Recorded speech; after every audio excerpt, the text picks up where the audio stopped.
Sa gitna ng magulo at buhay na palengke ng Quiapo sa Maynila, isang dalaga ang naglalakad ng may kakaibang halina.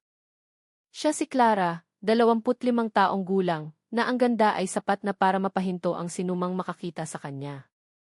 Ang kanyang balat na kayumanggi ay kumikinang sa ilalim ng sikat ng araw, at ang kanyang mahabang itim na buhok ay umaalon hanggang sa kanyang baywang. Simple lang ang kanyang kasuotan, isang puting damit na hapit sa kanyang balingkinitang katawan at isang itim na pantalon na nagbibigay diin sa kanyang tindig, ngunit sapat na ito upang magbigay ng impresyon ng kumpiyansa at katatagan. Ang bawat hakbang niya ay magaan ngunit tiyak na para bang isa siyang taong hindi natitinag sa anumang hamon ng mundo. Ang kapaligiran sa palengke ng Quiapo sa tanghaling iyon ay isang perpektong larawan ng kaguluhan. Ang mga tindero ay abala sa pag-aalok ng kanilang mga paninda, ang kanilang mga sigaw ay naghahalo sa hangin. Suki, bili na, sariwa ang tilapia, sigaw ng isang lalaki mula sa kanyang pwesto ng isda. Kalamansi, 10 piso isang tumpok, hiyaw naman ng isang matandang babae. Ang tunog ng tawaran sa pagitan ng mamimili at nagtitinda ay umalinggaw sa bawat sulok. Ang amoy ng mga pampalasa mula sa mga tuyong sangkap ay humahalo sa bango ng mga nilulutong pagkain sa kalye, isaw, kwek-kwek, at banana Q, na lumilikha ng isang kakaibang samyo na sa mga palengke lamang ng Pilipinas matatagpuan. Ang tilaok ng mga manok mula sa maliliit na kulungan, ang halakhak ng mga batang kasama ng kanilang mga ina sa pamimili, at ang langit-ngit ng mga gulong ng kariton ng mga naglalako ay nagsasama-sama sa isang kakaibang harmonya. Naglalakad si Clara sa masikip na eskinita ng palengke na may bahagyang ngiti sa kanyang mga labi.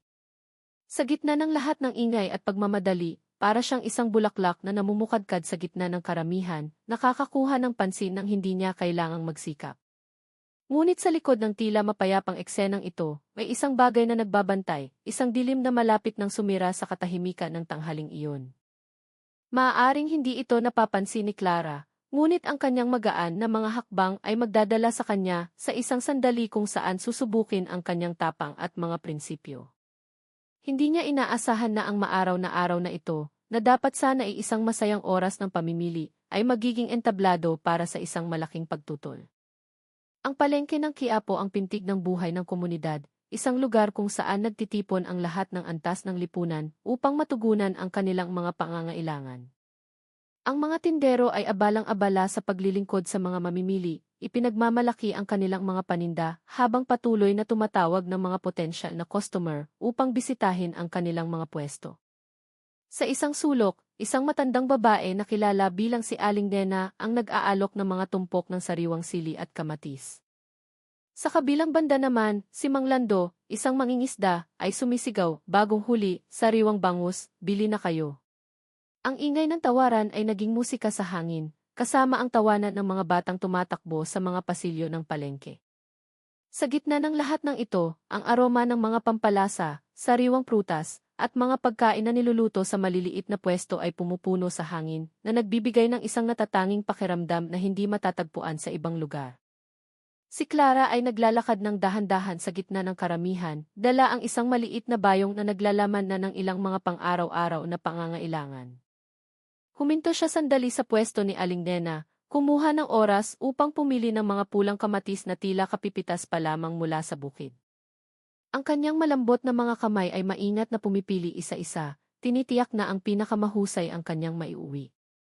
Habang namimili, ninanamnam ni Clara ang kapaligiran ng palengke na para sa kanya ay laging kaakit-akit. Para sa kanya, ang palengke ay hindi lamang isang lugar ng transaksyon, kundi isang salamin ng buhay ng mga tao na puno ng kulay at dinamika. Pinapanood niya kung paano nakikipag-usap ang mga tindero sa mga mamimili, kung paano sila nagsisikap kahit na sa mga kondisyong malayo sa karangyaan. Mayroong isang bagay na nagpaparamdam sa kanya na malapit siya sa kanila. Isang paggalang na lumalago para sa mga taong naghahanap buhay ng marangal. Ngunit sa gitna ng abalang iyon, may isang bagay na nagsimulang gumambala sa kapaligiran.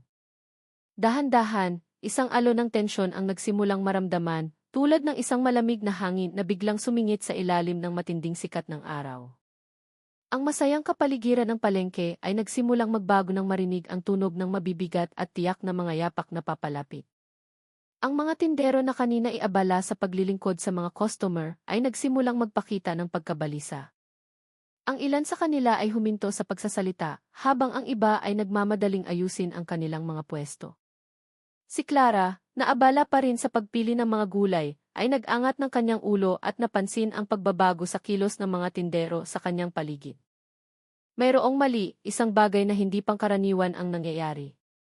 At si Clara, na may matalas na pakiramdam, ay alam na hindi ito isang magandang senyales. Ang kapaligiran ng palengke na dating puno ng ingay at sigla ay biglang nabago nang marinig ang mabibigat at tiyak na mga yabag. Mula sa dulo ng pasilyo ng palengke, isang lalaking malaki ang katawan ang lumitaw, nakasuot ng uniforme ng pulis na mukhang gusot, na may ilang butones sa itaas na bukas, na nagpapakita ng kanyang umbok na tiyan. Dalawa Berto, biglang awa, iyon ang kanyang pangalan.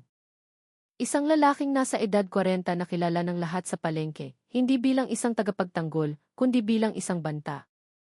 Ang kanyang tingin ay matalim, puno ng kayabangan, at bawat hakbang niya ay tila nagdadala ng aura ng pananakot na gumagapang sa bawat sulok ng palengke. Ang karamihan na kanina ay nagsisiksikan sa pasilyo ay nagsimulang humawi. Ang mga tindero na kanina ay abala ay biglang huminto sa kanilang mga gawain. Ang ilan ay sinubukang umiwas, habang ang iba ay nanatiling nakatayo, nakayuko ang mga ulo, umaasa na hindi sila magiging target ng kanyang galit. Ngayong araw, huminto si Berto sa gitna ng pasilyo. Ang dalawang kamay niya ay nakapamiwang, ang kanyang mga mata ay lumibot sa buong palengke na parang isang haring nagmamasid sa kanyang kaharian. Walang ngiti, tanging isang malamig na tingin na nagpapayuko sa sinumang maglakas loob na tumingin sa kanya. Bigla, nang walang salita, nilapitan niya ang isa sa pinakamaliit at pinakasimpleng pwesto. Sa isang malakas na sipa, tinumba niya ang isang tumpok ng mga paninda ng isang matandang tindero. Ang mga kalamansi na kanina'y maayos na nakasalansan ay nagkalat ngayon sa pagitan ng mga paa ng mga naguguluhang mamimili. Ang matandang tindero ay natigilan lamang, maputla ang mukha, nanginginig ang katawan, ngunit walang ni isang salita ng protesta na lumabas sa kanyang bibig. Umismid si Berto, tila nasiyahan sa takot na kanyang nilikha. Bakit kayo tahimik? Kailangan ko pa bang magsalita para malaman ninyo kung sino ang naghahari dito, sabi niya sa isang tonong puno ng pang-uyam. Ang palengke ngayon ay ganap ng tahimik. Para bang lahat ay nagpipigil ng hininga, natatakot na makagawa ng pagkakamali na makakatawag ng pansin ni Berto. Ngunit sa gitna ng katahimikang iyon, may isang taong hindi na nakapagpigil. Si Clara, na nakatayo hindi kalayuan sa pinangyarihan, ay nasaksihan ang lahat na may nag-aalab na mga mata. Ang kanyang mga kamay ay mahigpit na nakakuyom. Ang buong katawan niya ay napuno ng galit na hindi niya maitago. Tinatanggihan ng kanyang puso na tanggapin ang ganitong uri ng bastos at malupit na pag-ugali, lalo na sa mga maliliit na tao na sinusubukan lamang maghanap buhay. Humakbang si Clara, hindi alintana ang mga nag-aalalang tingin mula sa mga taong nasa paligid niya. Sa pagkakataong ito, hindi siya mananahimik. Maaaring nagtanim si Berto ng takot sa puso ng lahat sa palengke, ngunit determinado si Clara na maging unang taong lalaban. Ang tensyonadong kapaligiran ay lalong uminit, tulad ng isang bombang sasabog anumang oras. Nagsimulang maglakad si Berto mula sa isang pwesto, patungo sa isa pa, tulad ng isang maninilang naghahanap ng biktima. Sa mukha niyang puno ng kayabangan, tiningnan niya ang mga tindero na takot sa kanyang harapan. Nasaan ang tong ninyo? Huwag kayong magkunwaring nakalimot, ang kanyang boses ay dumagundong sa gitna ng palengke na lalong tumahimik. Isa sa mga tindero, isang matandang lalaki na payat at maisuot na kupas na damit, ay sinubukang magsalita, "Sarge, matumal po ang benta ngayon." Ngunit bago pa matapos ang kanyang pangungusap, agad na sinipa ni Berto ang isa sa mga basket ng prutas ng lalaki hanggang sa magkalat ang laman nito sa lupa. "Huwag kang maraming dahilan. Kung ayaw mong magbayad, huwag kang magtinda dito," sigaw niya, puno ng pagbabanta. Ang matandang tindero ay yumuko lamang, nanginginig, bago tuluyang naglabas ng ilang lukot na pera mula sa kanyang bulsa na may nanginginig na mga kamay. Tinanggap ni Berto ang pera ng walang bahid ng pasasalamat. Sa halip, tiningnan niya ang pera na may mapanuyang tingin na para bang ang halaga ay hindi sapat upang masiyahan ang kanyang kasakiman. "Ito lang. Kung sa susunod na buwan ay kulang pa rin, sisiguraduhin kong ubos ang pwesto mo," banta niya sa isang tonong puno ng pagmamalaki. Pagkatapos nito, lumakad siya sa susunod na pwesto, na pag-aari naman ng isang babaeng abala sa pag-aayos ng kanyang mga panindang gulay. Nang makitang papalapit si Berto, dali-daling naglabas ng pera ang babae mula sa kanyang maliit na pitaka nang hindi na naghintay ng karagdagang banta. Ngunit sinadya ni Berto na itapon ang tumpok ng gulay sa mesa ng babae para lamang ipakita na kaya niyang gawin ang anumang gusto niya. Bilisan mo, huwag kang mabagal. Wala akong oras para sa mga mababagal na tindera tulad mo, sigaw niya habang tumatawa ng may pang-insulto. Ang ibang mga tindero na nakakita sa pangyayari ay nanahimik lamang, takot na maging susunod na target. Ang ilang mga tindero na hindi kayang magbayad ay yumuko lamang, umaasa na lalagpasan sila ni Berto nang hindi nagdudulot ng maraming gulo. Ngunit hindi kailanman nasisiyahan si Berto. Patuloy siyang naglakad. Ang kanyang mga hakbang ay mabigat at sa tuwing siya ihihinto, ang takot ay kumakalat na parang apoy sa gitna ng mga pwesto sa palengke.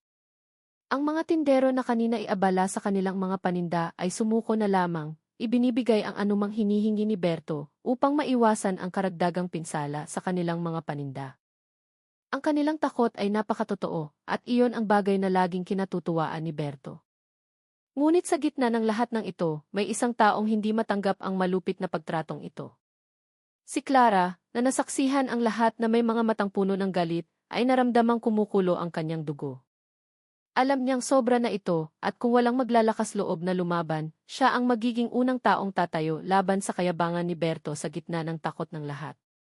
Nakatayo si Clara sa gitna ng palengke, nasasaksihan ng kanyang sariling mga mata kung paano kumilos si Berto nang walang pakundangan sa mga maliliit na tindero na sinusubukan lamang maghanap buhay. Bawat malakas na sipa sa mga paninda, bawat banta na lumalabas sa kanyang bibig, at bawat mukha ng tindero na namumutla sa takot ay nagpakulo sa dugo ni Clara. Naramdaman niyang nanginginig ang kanyang katawan, hindi dahil sa takot, kundi dahil sa galit na hindi na mapigilan. Paanong ang isang pulis na dapat sana ay nagpoprotekta ay trinatrato ang mga maliliit na tao na parang basura? Alam ni Clara na ang ganitong kawalang katarungan ay hindi dapat pahintulutan. Wala siyang pakialam na si Berto ay isang pulis. Wala siyang pakialam na walang sinuman sa palengke na iyon ang naglakas loob na lumaban. Ang nasa isip niya ay iisa lamang, mali ito. At kailangang may isang taong pipigil sa lalaking iyon.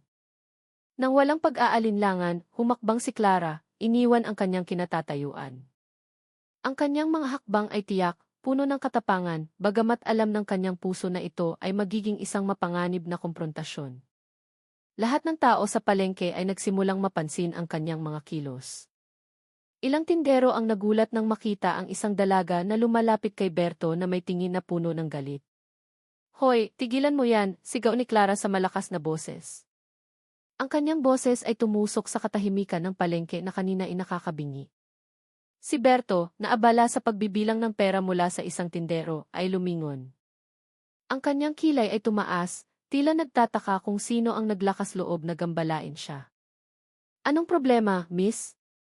Sa tingin mo ba ikasali ka rito?" tanong niya sa isang mapanuyang tono. Ang kanyang mga labi ay ngumiti ng may pang-uyam. Ngunit hindi umatras si Clara. Sa isang matalim na tingin na parang isang sundalong handang makipaglaban, sumagot siya, "Problema nating lahat ito. Mali ang ginagawa mo. Isa kang pulis, dapat mo silang protektahan, hindi pahirapan."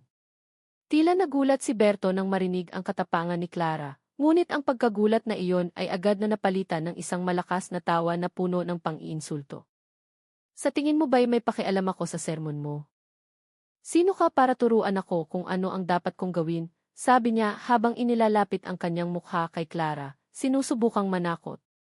Ngunit si Clara ay nanatiling nakatayo, hindi umatras kahit isang pulgada.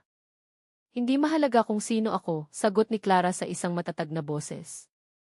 "Pero hindi ako mananahimik kapag may isang taong kumikilos ng walang pakundangan tulad mo." Ang mga salitang iyon ay umalinggaw sa tainga ng lahat sa palengke. Ang mga tindero na kanina ay nakayuko lamang ay nagsimulang makaramdam ng isang kislap ng pag-asa. Samantala, ang galit ni Berto ay nagsimulang makita sa kanyang mukha at ang sitwasyon ay lalong uminit. Alam ni Clara na nagsindi siya ng apoy at handa siyang harapin ang anumang mangyayari. Nakatayo si Clara ng tuwid sa harapan ni Berto. Isang dalaga na tila maliit sa harap ng lalaking malaki ang katawan, ngunit may katapangang hindi matatawaran. Sa isang malakas na boses, sinira niya ang nakakabinging katahimikan ng palengke. Napakawalang hiya mo. Bilang isang pulis, dapat mong protektahan ang mga maliliit na tao, hindi sila apihin dahil lang may uniporme ka at kapangyarihan. Ang kanyang boses ay umalingaw, matatag, at puno ng tapang na nagpatigil sa lahat ng tao sa palengke. Ang mga tindero na dating nakayuko sa takot ay nagsimulang iangat ang kanilang mga ulo, nanonood na may kumakabang dibdib. Si Berto, na bihirang makatanggap ng kritisismo, ay tumingin kay Clara na may nakataas na kilay. Ang kanyang mukha ay tila hindi makapaniwala na may isang taong naglakas loob na magsalita ng ganoon sa kanya, lalo na sa harap ng publiko. Ngunit sa halip na makaramdam ng hiya o pagnilayan ang kanyang ginawa, si Berto ay tumawa ng malakas. Ang tawang iyon ay puno ng pang-iinsulto, na para bang tinatawanan niya ang katapangan ni Clara na itinuturing niyang kahangalan. Sa tingin mo ba mahalaga sa akin ang sinasabi mo? Sa tingin mo ba'y may pakialam ako sa sinasabi mo? Sabi ni Berto, ang kanyang boses ay puno ng pang-uyam. Lumapit siya kay Clara, sinusubukang dominahin siya gamit ang kanyang malaking pangangatawan at mabibigat na hakbang. Sino ka ba? Ha? Ang lakas ng loob mong magsermon sa harap ko. Palengke ito, hindi lugar para mag-artista. Kung ayaw mo rito, umalis ka na bago kita pagsisihan. Ngunit hindi na tinag si Clara. Ang kanyang tingin ay nanatiling matalim. Ang kanyang mukha ay hindi nagpakita ng kahit anong takot. Humakbang pa siya ng isang beses palapit kay Berto, na lalong nagpaliit sa pagitan nila. Hindi siya aatras. Sa isang tonong lalong tumatag, sumagot si Clara, wala akong pakialam kung sino ka, Berto. Wala akong pakialam sa suot mo. Ang unipormeng iyan ay hindi lisensya para kumilos na parang isang preman. Hindi ka pulis. Isa kang kriminal na nagpapanggap na tagapagtanggol ng mamamayan. Ang kanyang mga salita ay tumusok. Bawat salitang lumabas sa bibig ni Clara ay parang isang palaso na tumama sa ego ni Berto. Ang mga tindero at mamimili na nanonood ay nagpigil ng hininga. Ang ilan ay nagbulungan sa isa't isa, hindi makapaniwala na may isang taong naglakas loob na magsalita ng ganoon katindi kay Berto. Ngunit wala nang pakialam si Clara kung sino ang nanonood. Alam lamang niya na mali ang ginagawa ni Berto, at hindi siya titigil hanggat hindi nito nalalaman na ang kanyang mga kilos ay hindi hahayaan na lamang. Si Berto, na ngayon ay namumula ang mukha dahil sa galit at hiya, ay nagsimulang mawalan ng kontrol sa kanyang emosyon. Sa kanyang mga mata, ang katapangan ni Clara ay higit pa sa isang banta. Ito ay isang insulto na hindi niya mapapalampas. Ang mga matatalim at matatag na salita ni Clara ay tumusok sa ego ni Berto na parang isang kutsilyong humihiwa sa kanyang kayabangan. Ang kanyang mukha na kanina ay mayabang ay namula, hindi na dahil sa sikat ng araw, kundi dahil sa nag-aalab na galit. Hindi siya sanay na mapahiya, lalo na sa harap ng maraming tao. Ang lahat ng sinabi ni Clara na patuloy na nagpapahiya sa kanya ay nagparamdam sa kanya na ang kanyang dangal at pagkatao ay nyurakan. Tama na, sigaw ni Berto sa isang dumadagundong na boses. Ang kanyang tono ay puno ng galit. Ang kanyang mga hakbang ay mabibigat at nagmamadali habang papalapit siya kay Clara. Ang kanyang mukha ay parang isang toro na handang sumugod. Ang palengke na kanina ay maingay ay ngayon ay tahimik. Lahat ng tao ay nakatutok sa komprontasyon.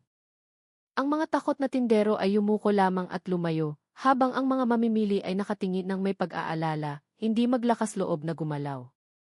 Si Berto, gamit ang kanyang malaking katawan, ay hinawakan ng marahas ang kwelyo ng damit ni Clara. Akala mo magaling ka? Ha? Akala mo pwede kang magsalita ng kung ano-ano sa harap ng lahat ng ito, sabi niya habang umingisi ng may galit. Ang kanyang mga mata ay matalim na nakatitig kay Clara. Ngunit hindi nagpakita ng takot si Clara. Tumingin siya pabalik na may mga matang puno ng tapang, na para bang hinahamon si Berto na gawin ang anumang gusto niyang gawin. Ang kanyang nag-uumapaw na emosyon ay nagpawala sa katinuan ni Berto. Sa isang iglap, ang kanyang malaki at malakas na kamay ay dumaklot sa liig ni Clara, sinakal siya ng marahas. Sinubukan ni Clara na lumaban, sinusubukang alisin ang kamay ni Berto na nakahawak sa kanya, ngunit mas malakas ang katawan ni Berto. Babae kang mayabang, akala mo kaya mo ako, sigaw ni Berto. Ang kanyang mukha ay lumapit kay Clara, habang lalong humihigpit ang kanyang pagkakasakal. Lahat ng tao sa palengke ay nagulat. Ang ilan ay napahawak sa kanilang mga bibig dahil hindi makapaniwala sa kanilang nakikita. Isang pulis na dapat sana'y nagpapatupad ng batas ay kumikilos na ngayon na parang isang tiranong walang kontrol. Ang ilang tindero ay tila gustong gumawa ng isang bagay, ngunit masyado silang takot na lumaban. Alam nilang hindi mag-aatubili si Berto na gumamit ng dahas sa sinumang susubok na humadlang sa kanya. Nagsimulang umiyak ang mga bata, at ang kapaligiran ng palengke na kanina ay puno ng buhay ay naging isang arena na puno ng takot. Ngunit kahit na sinasakal at nahihirapan na siyang huminga, hindi sumuko si Clara. Tumingin siya kay Berto na may mga matang puno ng paglaban, na para bang sinasabi na ang kanyang mga kilos ay hindi makakasira sa kanyang diwa. Maaaring may lakas si Berto, ngunit ang katapangan ni Clara ay isang bagay na hindi niya basta-basta matatalo. At sa gitna ng tensyon, isang bagong tapang ang nagsimulang tumubo sa puso ng mga taong nanonood. Alam nilang lumampas na sa linya si Berto. Alam ni Clara na hindi siya maaaring manatili sa pagkakasakal ni Berto. Ang kanyang hininga ay nagsimulang maging mabigat, at ang lakas ng lalaking iyon ay lalong dumiin sa kanyang liig. Ngunit sa loob niya, isang katapangan ang lumago na mas malaki pa sa sakit na kanyang nararamdaman. Hindi niya hahayaan ang kanyang sarili na maging biktima, lalo na sa harap ng mga taong inaapi rin ni Berto. Ang kanyang matalas na mga mata ay nakakita ng isang piraso ng kahoy, isang 2x2 na nakapatong sa isang tumpok ng paninda sa kanyang tabi. Sa natitirang lakas, inabot niya ang kahoy at hinawakan ito ng mahigpit. Sa isang iglap, iwinasiwas ni Clara ang kahoy sa buong lakas na mayroon siya, direktang tumama sa ulo ni Berto.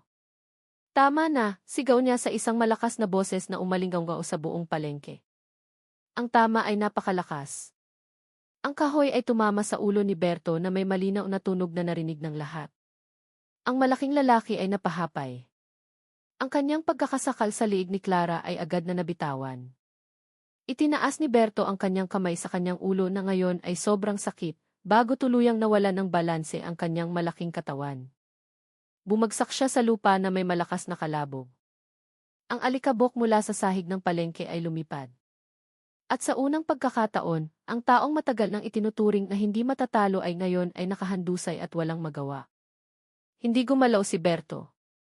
Ang kanyang katawan ay nakahiga, at ang kanyang mabigat na paghinga ay maririnig sa gitna ng katahimikan ng palengke. Si Clara, na humihingal, ay tumayo ng tuwid sa ibabaw niya, hawak ang kahoy na parang isang mandirigmang katatalo pa lamang sa kanyang kaaway. Ang kanyang mukha ay puno ng galit, ngunit ang kanyang mga mata ay nagliliwanag sa pambihirang katapangan. Lahat ng tao sa palengke ay natigilan. Hindi sila makapaniwala sa kanilang nakita. Isang babae, mag-isa, ay nagawang labanan si Berto, ang lalaking matagal nang nagpahirap sa kanila sa takot. Dahan-dahan, ang katahimikan ay naging bulungan at pagkatapos ay naging sigawan. Ang mga tindero na dati tahimik lamang ay nagsimulang sumigaw at pumalakpak, pinupuri ang ginawa ni Clara. Ang tapang niya. Sa wakas, may lumaban na kay Berto. Ang mga boses na iyon ay narinig mula sa bawat sulok ng palengke. Ngunit hindi naghahanap ng palakpak o papuri si Clara. Nakatayo lamang siya roon, hawak ng mahigpit ang kahoy, nakatingin sa katawan ni Berto na nakahandusay, tinitiyak na ang banta ay tuluyan ng natapos. Sa kanyang puso, alam niyang ang kanyang ginawa ay hindi lamang para sa kanyang sarili, kundi para sa lahat ng taong matagal nang nanahimik dahil sa takot. Si Berto ay bumagsak, ngunit ang laban sa kawalang katarungan ay hindi pa tapos. Pinatunayan ni Clara na kahit gaano kaliit ang tapang, maaari itong maging isang sandatang mas malakas kaysa sa aroganting kapangyarihan.